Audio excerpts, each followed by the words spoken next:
विधान परिषदेच्या निवडणुकीच्या निमित्तानं नाशिकच्या राजकारणात मोठा ट्विस्ट आल्याचं पाहायला मिळतंय। उमेदवारी अर्ज माघारी घेण्याच्या शेवटच्या दिवशी महायुती आणि अपक्ष उमेदवार गोकुळ गीते यांच्यामध्ये मोठं रणकंदन पेटलं।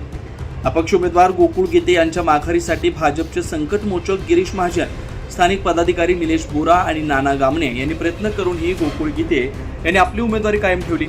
आज स्वतः मंत्री गिरीश महाजन नाशिक दौऱ्यावर आले असून त्यांनी गोकुळ गीते यांची भेट घेऊन माघार घ्यावी असं सांगणार असल्याचं माध्यमांशी संवाद साधताना स्पष्ट केलं। यावर गीते यांनी माध्यमांशी संवाद साधताना माघारीची वेळ ही कालच संपली, आता मी माघार घेणार नाही।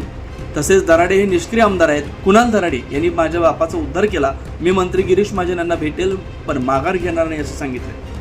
माघारीचा टाइम काल 3 वाजता संपल्यामुळे तो विषय या ठिकाणी माझ्या दृष्टीने संपलेला आहे। आणि जर मला आता आपल्या माध्यमातून कळते की उदय सावंत साहेब आणि गिरीश भाऊ महाजन दोघे नाशिकमध्ये त्या ठिकाणी आलेले आहे आणि जर त्यांना कदाचित मला भेटायचं असेल त्यांनी मला कॉल केला तर नक्कीच त्यांच्या भेटीला जाईल। पण निवडणुकीतून माघार आता होऊ शकत नाही। लोकशाहीमध्ये जाहीर पाठिंबा हा विषय येत नाही।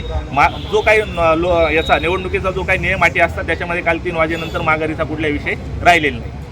काल या सगळ्या नाट्यमय घडामोडींमध्ये तुम्हाला निलेश बोरा यांनी देखील फोन केलेला होता, तुमच्या बंधूंनी फोन केला होता, तुम्ही 5 मिनिटात पोहोचणार होते।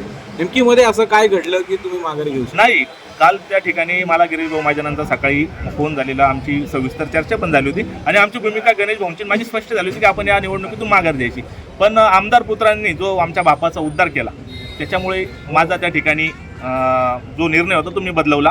मला काल त्या ठिकाणी निलेश भाऊ बोरांचे असतील, नाना ज्ञानेश्वर गामणे असतील यांची त्या ठिकाणी 100% मला 2.5 वाजेनंतर खूप फोन झाले, पण मी माझ्या निर्णयावर ठाम राहिलो। आणि मला मतदारांचा पण खूप आग्रह होता की भाऊ आपण या निवडणुकीमध्ये कंटेन करावं, पुढे जावं आणि निवडणूक आपण लढवावी। कुणाल दराडे म्हटलं की फॉरेन्सिक चार्ज केला पाहिजे की जो बॉडी क्लिप ती माझी नाही आहे, एकंदर काय आता काय झाले, 14 दिवस निवडणुकीच्या प्रचाराला बाकी। कुणाल दराडेंनी ती क्लिप घ्यावी, फॉरेन्सिकला जावं आणि त्याचा अहवाल त्यांनी आपल्याला सादर करावा, मला माझा प्रचार करून द्यावा। त्यांनी असं देखील म्हटलंय की आम्ही नाही तर तुम्ही फॉरेन्सिक तपासणी करावी, हा ऑडिओ जो आहे तो माझा नाही आहे। मी तेच सांगतोय का त्यांनीच ती करावी आणि त्याचा खुलासा त्यांनी त्या फॉरेन्सिक रिपोर्टच्या माध्यमातून आपल्याकडे द्यावा।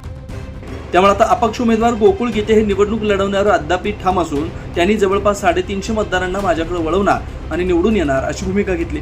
मात्र मंत्री गिरीश महाजन यांच्या भेटीनंतर गोकुळ गीते हे आपल्या भूमिकेत बदल करणार का की निवडणूक लढवण्यावर ठाम राहणार हे बघणं महत्त्वाचं असणार आहे। 9 न्यूज महाराष्ट्रासाठी प्रतिनिधी इसाक कुरेशी, नाशिक।